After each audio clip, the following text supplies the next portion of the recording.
The massive crystalline chamber stretched beyond human comprehension, its walls pulsing with bioluminescent veins that carried messages across 1,000 worlds. Ambassador Marcus Reed stood at the center of the Galactic Council's judgment platform, his simple black suit a stark contrast to the elaborate exoskeletons, energy fields, and metamorphic forms surrounding him. Above, the Council of Nine floated in their gravitational thrones, each representing a galactic superpower that had ruled space for millennia. The chamber itself defied physics as humans understood it. Gravity flowed in impossible directions, allowing hundreds of alien representatives to occupy surfaces that existed at perpendicular angles to each other.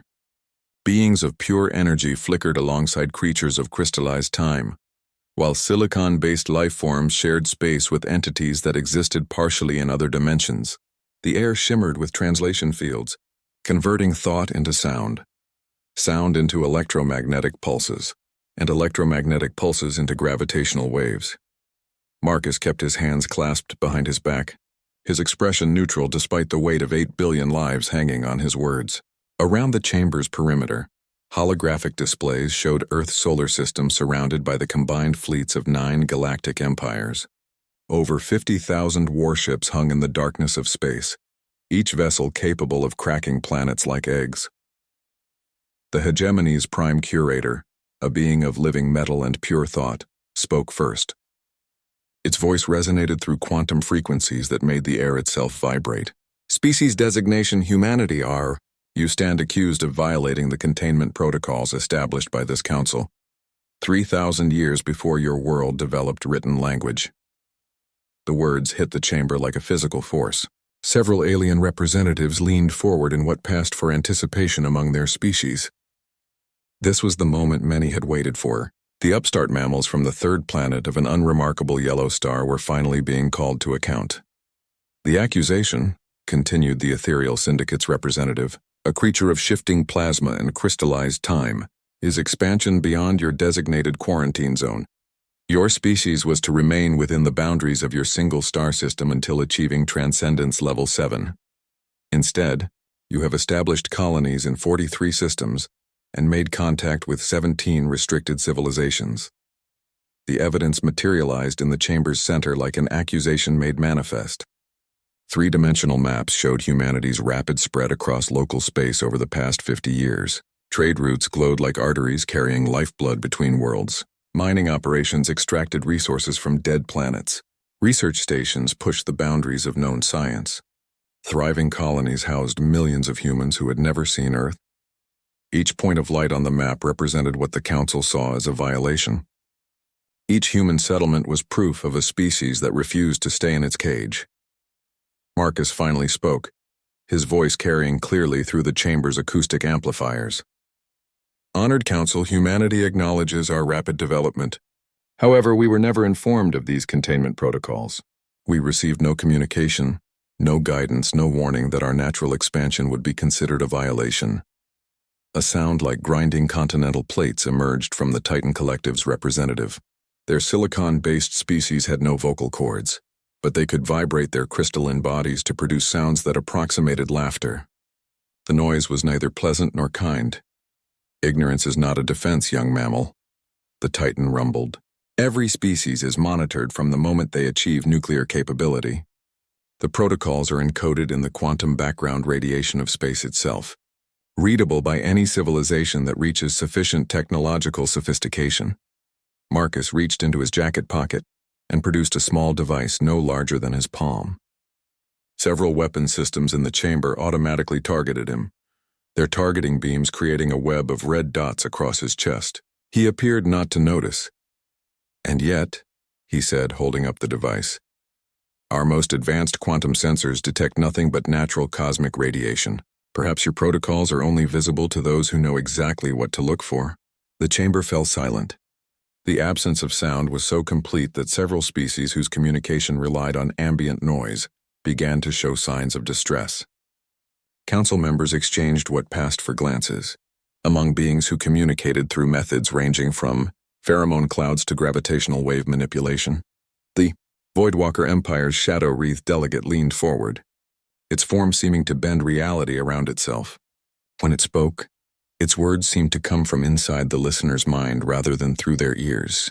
Are you suggesting we deliberately concealed information from your species? Marcus stepped forward, and every weapon system in the chamber recalibrated to track his movement. His personal display showed him that 47 different targeting systems were now focused on him, ranging from plasma disruptors to quantum disintegrators. He continued walking anyway. I'm suggesting that humanity has been set up to fail, he said, his tone remaining diplomatic, but carrying an edge that made several translators recalibrate their emotional interpretation matrices. The question that interests me is why. The Prime Curator's metallic form shifted, internal mechanisms whirring with increased activity. Data streams flowed across its surface like liquid mercury, processing information at speeds that would have melted human computers. Your species' psychological profile indicates aggressive tendencies, rapid technological advancement, and an alarming capacity for adaptation. Left unchecked, humanity represents a potential existential threat to galactic stability. So you decided our fate before we even knew you existed. Marcus was now close enough to the Council's platform that the gravitational fields from their thrones were making his hair stand on end. 3,000 years ago, you labeled us a future threat based on what? Computer models? Probability matrices? Based on precedent, hissed the Serpentine Dominion's representative.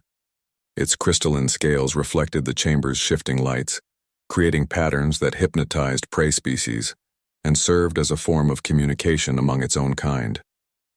Your species exhibits the same patterns as the Devourers, the Void Seekers, and the Iron Tide. All began as single-world civilizations with rapid expansion protocols. All became galaxy-spanning threats that required containment. Marcus nodded slowly, as if this revelation wasn't entirely unexpected. Around the chamber, alien representatives began to show signs of agitation. The human was too calm, too prepared. This was supposed to be a judgment, not a negotiation. And when containment failed, Marcus asked. Extinction, the Prime Curator stated without emotion. Complete sterilization of their home systems and all colonial holdings. It is regrettable but necessary for the greater stability of galactic civilization. The words hung in the air like a death sentence. 8 billion human lives reduced to a line item in a galactic budget. 43 thriving colonies marked for elimination. An entire species scheduled for extinction because they had committed the crime of reaching for the stars. Marcus was quiet for a long moment, his eyes scanning the assembled representatives of the galaxy's most powerful civilizations. When he spoke again, his voice carried a weight that seemed to press against the chamber's very atoms. You know, it's interesting.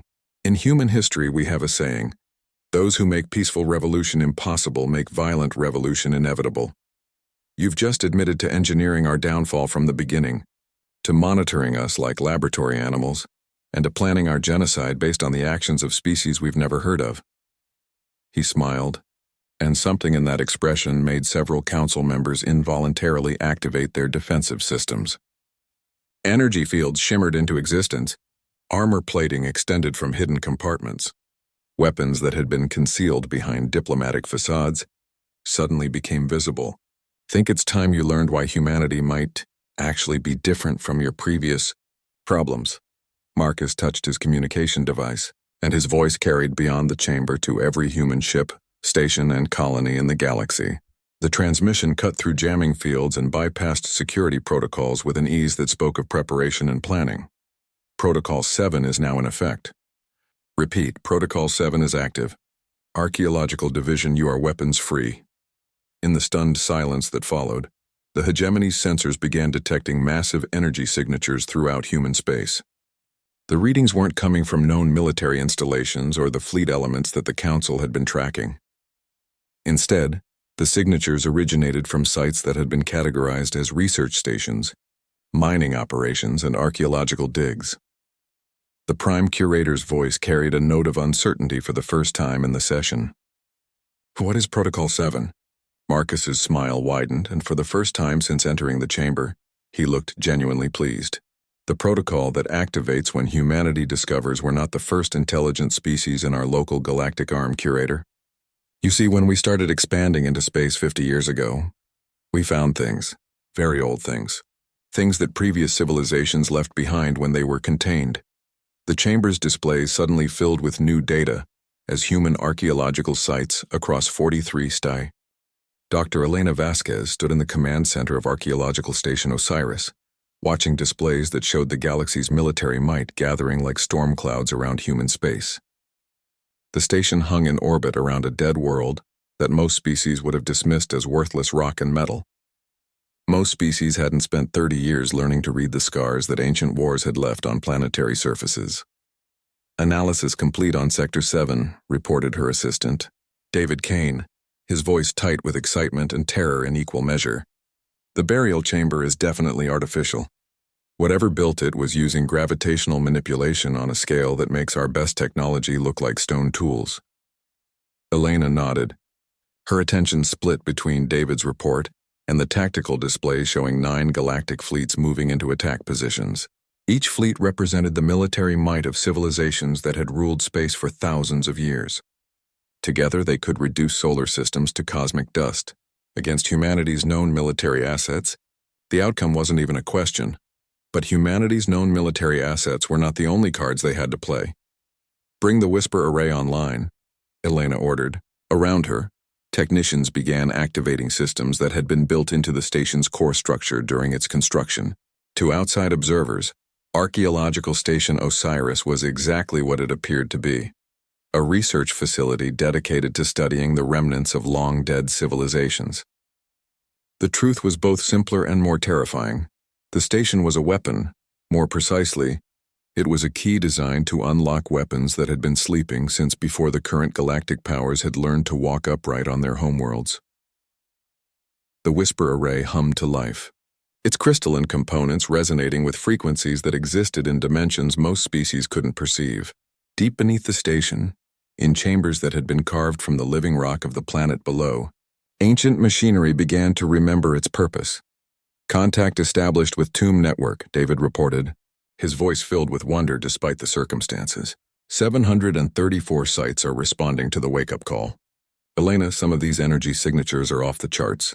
The builders were using technologies that we don't even have theoretical frameworks for." Elena studied the data flowing across her screens. Each responding site represented years of careful archaeological work, of learning to read the clues that previous civilizations had left behind. Humanity had been expanding into space for 50 years, and for 40 of those years, they had been finding things that suggested they were not the first species to call this region of the galaxy home. The pattern had become clear once they started looking for it. Worlds that showed signs of terraforming, but had been abandoned for millions of years. Asteroid fields that contained too much processed metal to be natural formations. Deep space installations hidden in the shadows of gas giants, their power sources long since dormant but their basic structures intact. Someone had been here before. Someone had built a civilization that spanned hundreds of star systems, and then somehow they had vanished. "The shepherds called them the Forerunners," Elena said, speaking to her team but watching the tactical displays as the galaxy's fleets continued to mass. "The species that was here before any of the current galactic powers evolved. They built on a scale that made the current council look like children playing with blocks. The shepherds had been humanity's first contact with galactic civilization, though that contact had been unofficial and carefully hidden from the council's monitoring systems. A small group of refugees who had fled the council's expansion policies. They had been living in the ruins of Forerunner installations for generations. They had been the ones to teach humanity how to read the signs, how to find the hidden sites, how to approach the sleeping technology without triggering defensive systems that could sterilize star systems." "What happened to them?" David asked. "The Forerunners, I mean. Something that advanced doesn't just disappear." Elena's expression darkened. "According to the Shepherds' historical records, they were contained. The early versions of the Galactic Council decided that the Forerunners represented a threat to galactic stability." Sound familiar? The irony was not lost on anyone in the command center. Humanity was about to face extinction for the same crime that had been committed against the civilization whose weapons they were now preparing to use. The galaxy's powers had been playing this game for a very long time, and they had gotten very good at it. "First weapon system is online," reported Lieutenant Torres from the weapons control station. "The dreadnought in the Neptune system is responding to our commands. Preliminary scans suggest it's been conducting self-repair operations for the past 20,000 years. Elena felt a chill run down her spine.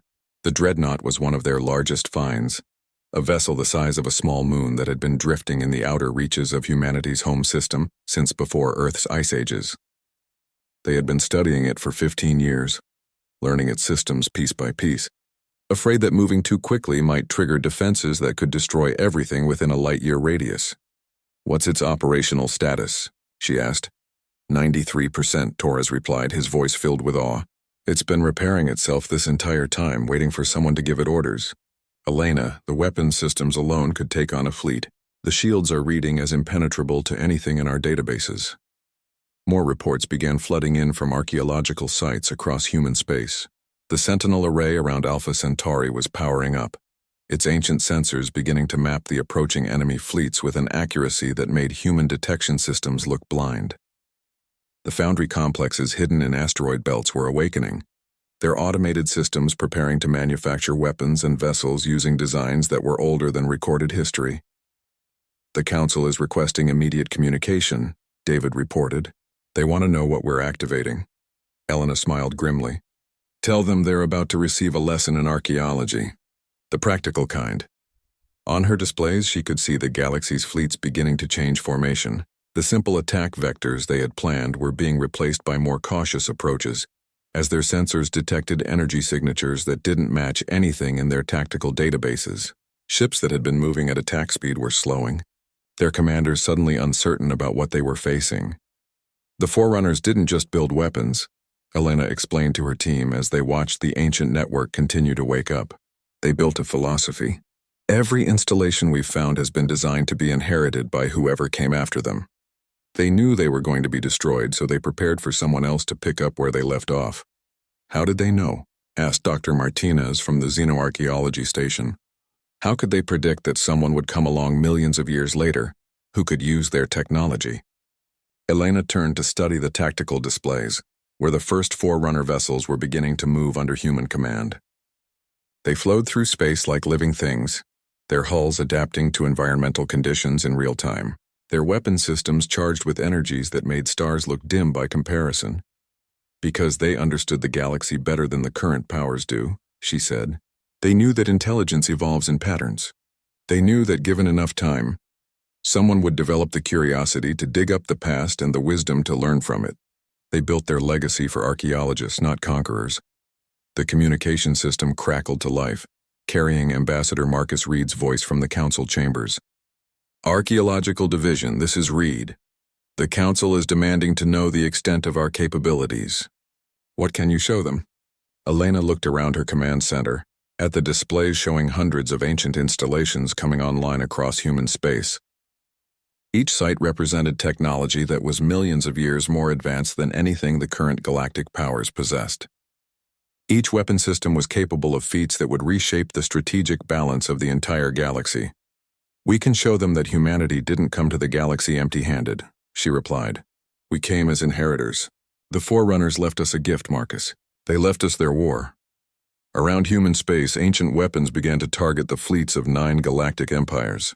The Council had declared war on humanity, expecting to face primitive mammals with crude technology. Instead, they were about to face the accumulated military might of a civilization that had been preparing for this moment since before their species had evolved. Admiral Thomas Burke stood on the bridge of the human battleship Defiance, watching his tactical displays with the calm expression of a man who had spent 40 years preparing for this moment. Around him, his crew worked with quiet efficiency, their movements reflecting training that had been conducted in the deepest secrecy for decades. "Fleet positions confirmed," reported Captain Lisa Park from her station at the tactical board. "All human vessels are in defensive formation around Earth. The Forerunner assets are deploying according to archaeological protocols." Burke nodded, his attention focused on the approaching enemy formations. 9 separate fleets, each representing the military might of a galactic superpower, were converging on humanity's home system. Their combined firepower could reduce planets to ash and turn star systems into graveyards. "It should have been a massacre." "Range to lead elements?" Burke asked.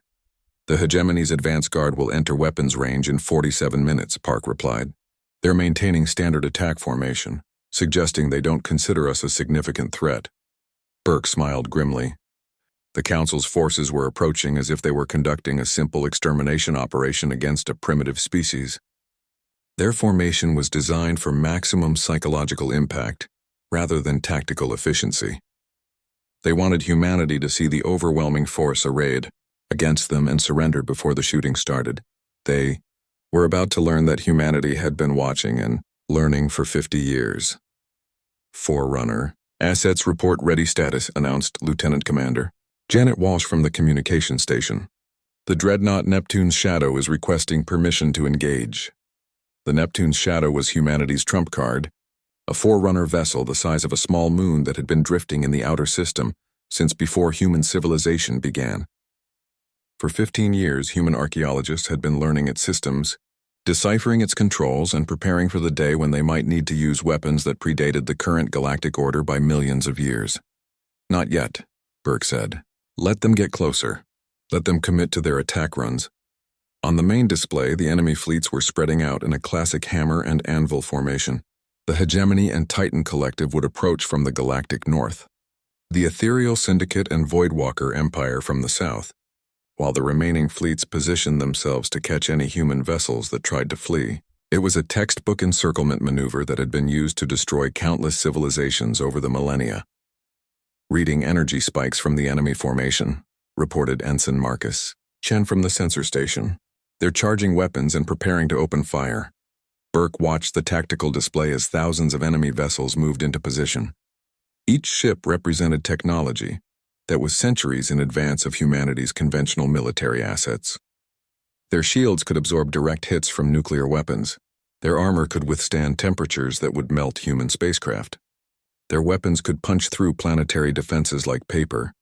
Against humanity's official fleet of 300 vessels, the outcome wasn't even a question. Sir, Park said quietly, they're hailing us. Surrender demand.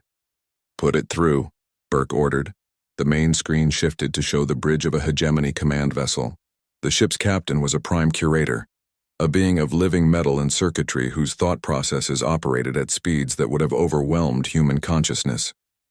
When it spoke, its voice carried the weight of absolute certainty. Human fleet, you are outnumbered 300 to 1 and outgunned by several orders of magnitude. Surrender immediately and your deaths will be swift. Resist, and we will demonstrate why your species should have remained in its designated containment zone. Burke stepped forward, his image appearing on screens throughout the enemy fleet. This is Admiral Thomas Burke of the Human Defense Fleet. I appreciate the offer, but we're going to have to decline. You see, we've spent the last 50 years learning about galactic politics, and we've discovered something interesting. The Prime Curator's metallic features shifted in what might have been confusion. What discovery could possibly be relevant to your current situation? We've discovered that you're not the first galactic power to try this, Burke replied. In fact, according to our archaeological records, the current council is simply the latest in a long line of civilizations that have appointed themselves the galaxy's peacekeepers. The difference is, this time you've picked a fight with someone who's been doing their homework. Before the Prime Curator could respond, Burke gave the signal that he had been authorized to give only under the most extreme circumstances. All units, execute Protocol 7. Archaeological assets are weapons-free. The space around Earth suddenly erupted with energy signatures that made the approaching fleet's sensors scream warnings. The Neptune's Shadow decloaked from its position behind Earth's moon, its massive bulk dwarfing the largest vessels in the human fleet. But size was only the beginning of what made the ancient vessel terrifying. As the dreadnought powered up its weapon systems, space itself began to bend around its hull. The vessel's armor flowed like liquid while maintaining structural integrity that made neutron star material look fragile. Energy patterns danced across its surface in configurations that suggested technologies the current galactic powers had never imagined. Contact, announced Walsh. Sensors are detecting multiple Forerunner installations coming online throughout the system. The Sentinel array is active. The Guardian platforms are responding. Sir, we have weapons coverage that extends beyond the orbit of Pluto. Burke watched as the tactical display updated to show the true scope of humanity's defenses. Hidden installations that had been disguised as research stations and mining operations revealed their true nature. Ancient weapons that had been sleeping for millions of years began to track the approaching enemy fleets. Impossible, the Prime Curator said. its voice carrying electronic harmonics that suggested extreme agitation. Those energy signatures predate our civilization by geological ages. How do you have access to Forerunner technology? Archaeology, Burke replied simply. We dig things up. We study them. We learn from them. And sometimes, if we're very careful and very lucky, we figure out how to use them. The first shots of the battle came from the hegemony's advance guard, plasma bolts and particle beams that could have reduced mountains to atoms. They struck the Neptune's Shadow's shields and simply disappeared, absorbed by defensive fields that operated on principles the attackers couldn't comprehend. The Dreadnought's response was devastating in its simplicity. A single pulse of energy lanced out from its primary weapon array, a beam of coherent force that passed through the lead hegemony vessel's shields as if they weren't there. The enemy ship simply ceased to exist, not destroyed but transformed into component atoms that dispersed harmlessly into space. By the void, whispered the Prime Curator, its electronic voice filled with something that might have been fear. What have you done? Burke's expression remained calm as more Forerunner weapons began engaging the enemy fleets. Ancient Guardian platforms emerged from asteroid belts where they had been hidden for eons, their weapon systems carving through enemy formations like swords through silk. Sentinel arrays that had been disguised as sensor networks revealed targeting, systems that could track individual molecules across interstellar distances. We've inherited the galaxy's previous management, Burke said, and they left us very detailed instructions about dealing with bullies. The battle was becoming a rout. Ships that had ruled space for millennia found themselves outmatched by technology they couldn't understand, fighting opponents whose capabilities seemed to violate the fundamental laws of physics. The Council's fleets began to break formation, their coordinated attack dissolving into panicked retreat as vessel after vessel fell to weapons that predated their civilizations. Fleet Admiral, reported Park, her voice filled with awe, the enemy forces are requesting ceasefire. All 9 fleets are attempting to withdraw. Burke studied the tactical display, watching as the galaxy's most powerful military forces fled from weapons that humanity had spent decades learning to operate. The Forerunners had built well, designing their technology to be inherited by whoever came after them. They had known they would be destroyed, but they had prepared for their successors to finish what they started. Negative on the ceasefire, Burke said. Let them withdraw, but make sure they understand the new situation. The galaxy has new management, and the containment protocols are hereby revoked.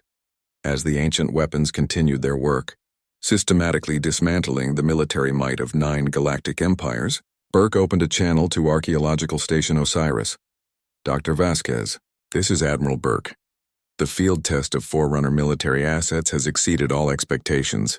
How many more installations do we have available? Elena's voice came back with a note of satisfaction that matched Burke's own feelings. We've mapped over 700 sites across human space, Admiral. And according to the data we're receiving from the Shepard archives, that's just the local cluster. The Forerunners built on a galactic scale. The Galactic Council chambers had never seen chaos like this. Emergency sessions had been called, emergency powers had been invoked, and emergency protocols had been activated. But nothing in their 3,000-year history had prepared the galaxy's ruling powers for the reports streaming in from their defeated fleets. Prime Curator, Axiom 7 stood before the assembled council, its metallic form flickering with data streams that showed the catastrophic losses their forces had suffered. Of the 53,000 vessels that had been deployed against humanity, less than 30,000 had returned. The rest had been destroyed or simply erased from existence by weapons that operated on principles the galaxy's best scientists couldn't explain. The technological disparity is beyond our current understanding, Axiom 7 reported, its voice carrying harmonics that indicated extreme computational stress. The weapons employed by the human forces appear to manipulate matter at the quantum level, allowing them to bypass all known defensive systems. Our shields, our armor, our evasive maneuvers, none of them were effective against these devices. The Ethereal Syndicate's representative, a being of crystallized time and pure energy, pulsed with patterns that indicated deep concern. You speak of these weapons as if they are beyond galactic technology standards. That is impossible. No species can advance beyond the physical laws that govern this universe. Unless, interjected the Voidwalker Empire's shadow-wreathed delegate, They are not weapons developed by the human species. The chamber fell silent. The implication hung in the air like a toxic cloud, poisoning every assumption the council had made about the threat humanity represented. "Explain," demanded the Titan Collective's representative, its crystalline voice resonating through the chamber's acoustic systems. Axiom 7's form shifted as it processed vast amounts of data from the battle recordings. Analysis of the weapon signatures reveals design philosophies that predate our oldest archaeological records. The energy patterns match theoretical projections for technologies that would require millions of years of uninterrupted development. Either the humans have achieved impossible advancement in 50 years of space travel, or they have gained access to Forerunner technology, finished the prime curator of the Serpentine Dominion, its scales reflecting the chamber's shifting lights and patterns that conveyed barely controlled terror. The word Forerunner sent ripples of unease through the assembled representatives. It was a name that appeared in the oldest historical records, references to a civilization that had ruled the galaxy before any of the current powers had evolved beyond their homeworlds. Most council members had assumed the Forerunners were myth, cautionary tales told to remind young civilizations of the dangers of unchecked expansion. "Impossible," declared the Ethereal Syndicate's representative. "The Forerunner civilization was eliminated over 2 million years ago. Their installations were destroyed. Their technology was analyzed and dismissed as too dangerous for galactic stability, and their territories were redistributed among the founding members of the First Council." "Were they?" asked a new voice from the chambers. Entrance. The assembled representatives turned to see a figure that few of them recognized. Dr. Elena Vasquez walked into the chamber with the calm confidence of someone who held all the cards in a game where everyone else was still learning the rules.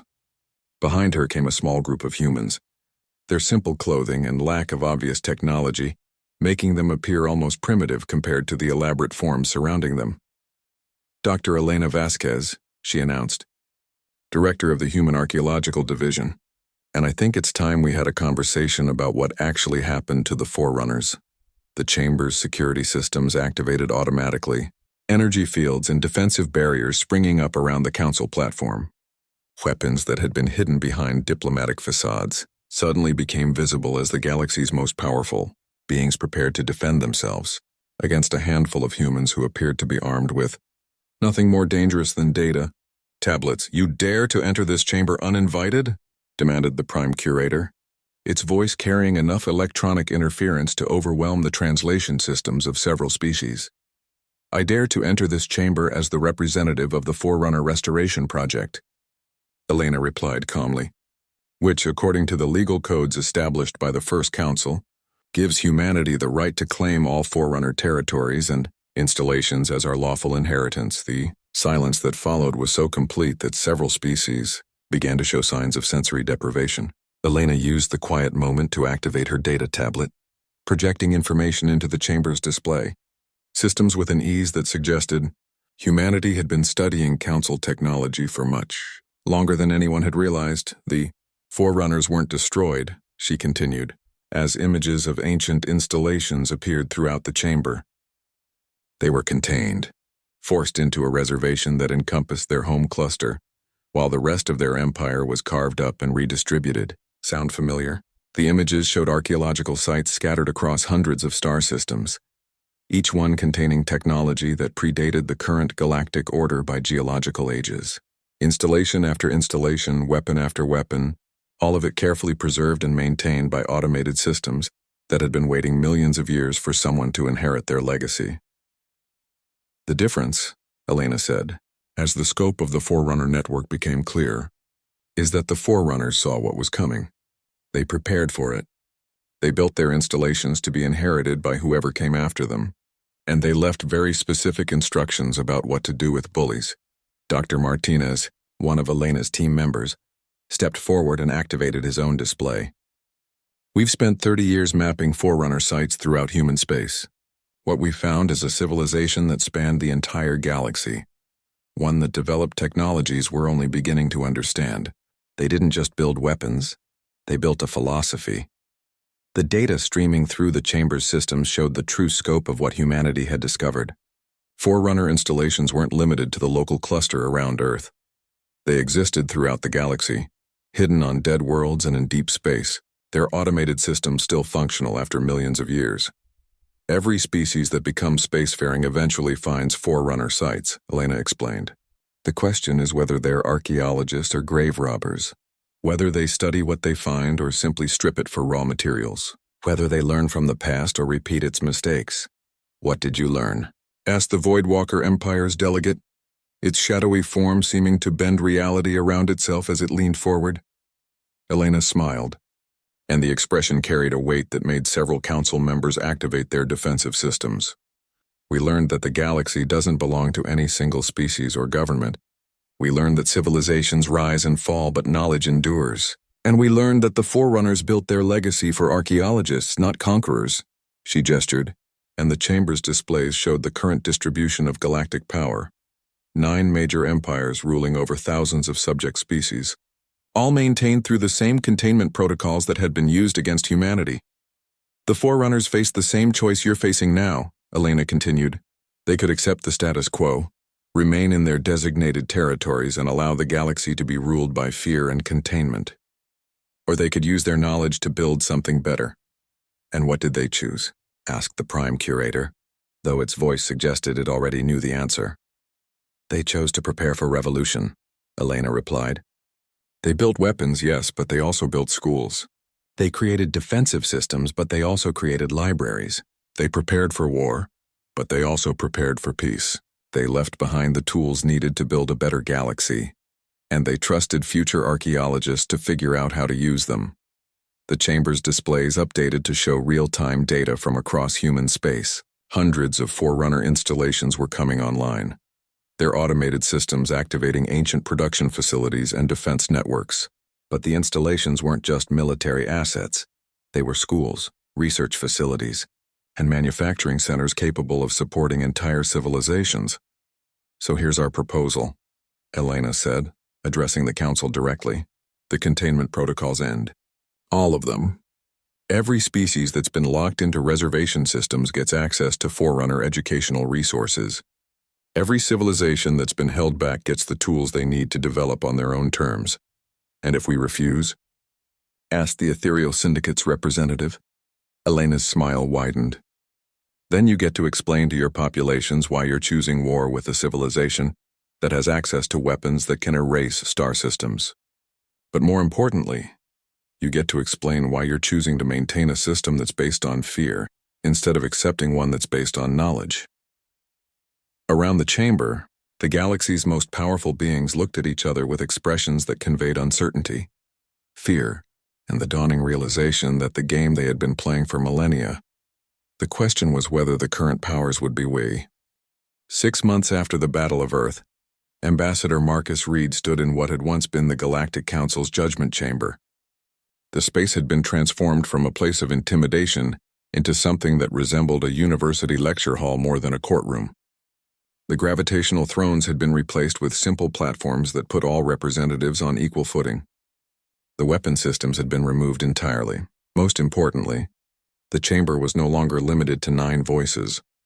Representatives from over 300 species filled the expanded space, each one speaking for civilizations that had been freed from the containment protocols that had kept them locked in technological stagnation for millennia. The Aquatic Coalition sent delegates who swam through specially designed water-filled spheres. The Silicon Collectives communicated through harmonic vibrations that made the chamber walls sing. Species that had been considered too primitive for galactic politics now sat alongside the former, council powers as equals. The Forerunner Educational Archive has processed its 10,000th request for technological assistance, reported Dr. Elena Vasquez from her position at the central podium. The crystalline hives have successfully adapted quantum manufacturing protocols to their biology.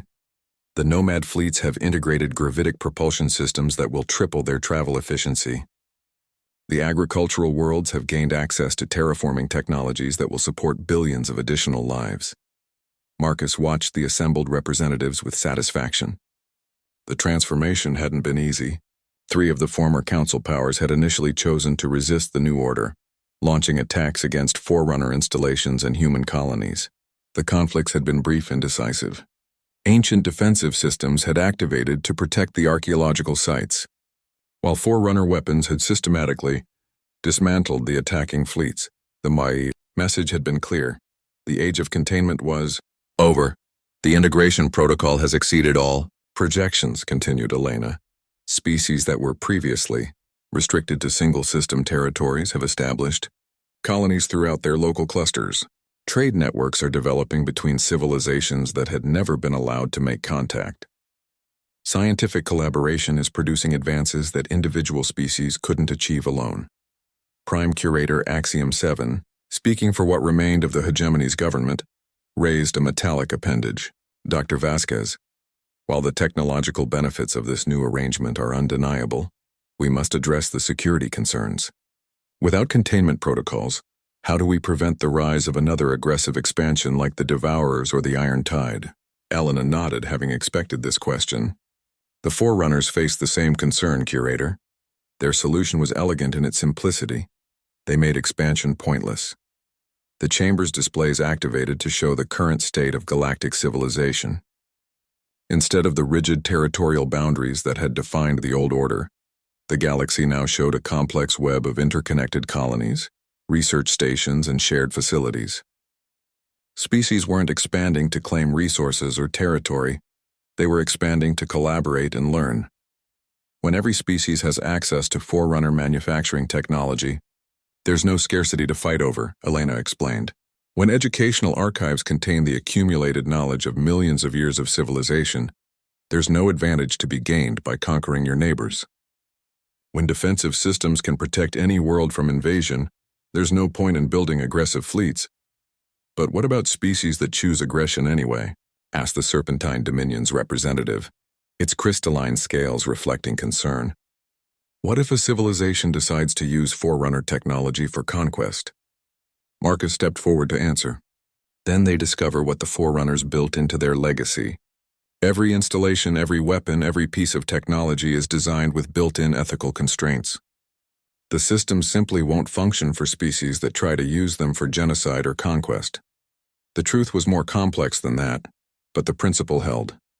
Forerunner technology required users to demonstrate understanding of its purpose before it would activate fully. Species that approached the ancient installations as archaeologists and students found their request granted. Species that approached as conquerors found the technology inert and unresponsive.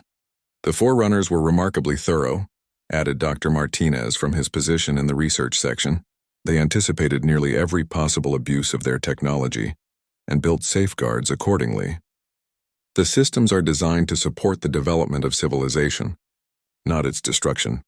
The Voidwalker Empire's delegate, one of the few former council powers that had adapted quickly to the new order, gestured with movements that bent space around its shadowy form.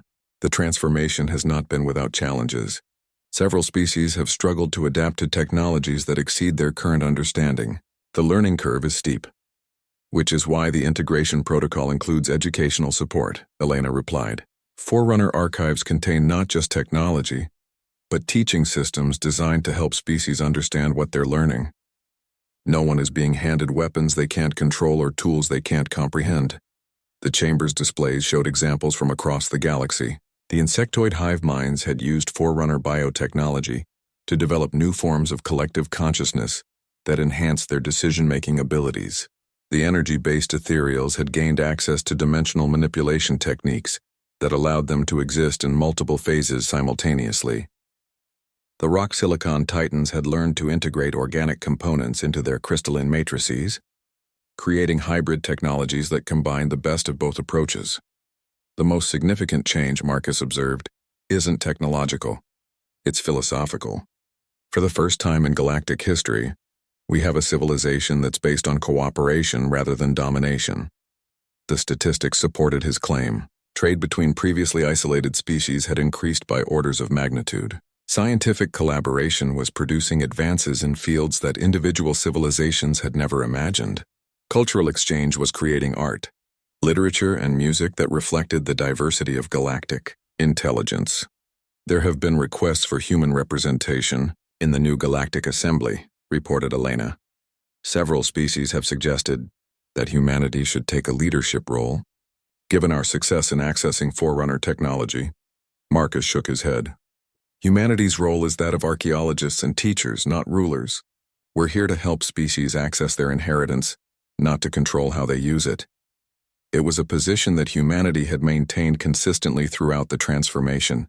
Human teams worked with other species to locate and activate Forerunner installations, but they didn't claim ownership of what they found.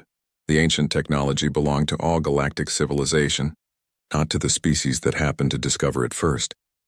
The Forerunners left us a gift, Marcus continued, addressing the assembled representatives.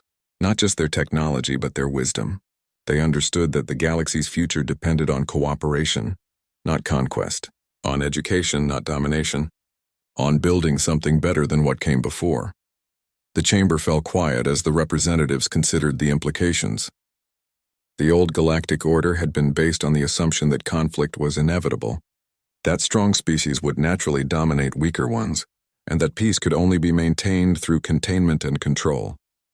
The Forerunners had built their legacy on the opposite assumption, that intelligence was naturally cooperative when given the opportunity, that diversity strengthened civilization rather than threatening it, and that peace came from abundance rather than scarcity. So what happens now? Asked a representative from the Aquatic Coalition, her voice translated from subsonic vibrations into audible speech. Elena smiled. Now we keep digging. The Forerunner network extends beyond this galaxy. They left installations in the space between galaxies and other star clusters, in regions we haven't even begun to explore. There's enough knowledge out there to keep us learning for millions of years. And if we encounter other galactic civilizations? Asked the Titan Collective's representative. Other powers that might challenge this new order? Marcus's expression grew serious. Then we teach them what we've learned. We show them that there's a better way to organize galactic civilization. And if they choose to attack rather than learn, he gestured toward the displays showing the current distribution of Forerunner installations, hundreds of defensive networks, thousands of research facilities, and weapons capable of erasing star systems from existence. Then they'll discover what the Forerunners built their legacy to prevent, Marcus concluded. They'll learn that the age of galactic bullies is over. The representatives looked around the chamber, seeing not the intimidating judgment hall where species had once been sentenced to containment or extinction, but a place where civilizations came together to learn and grow. The transformation was symbolic of everything that had changed since humanity had answered the galaxy's declaration of war with ancient weapons and ancient wisdom. The galaxy had declared war on humanity, expecting to face primitive mammals who didn't know their place.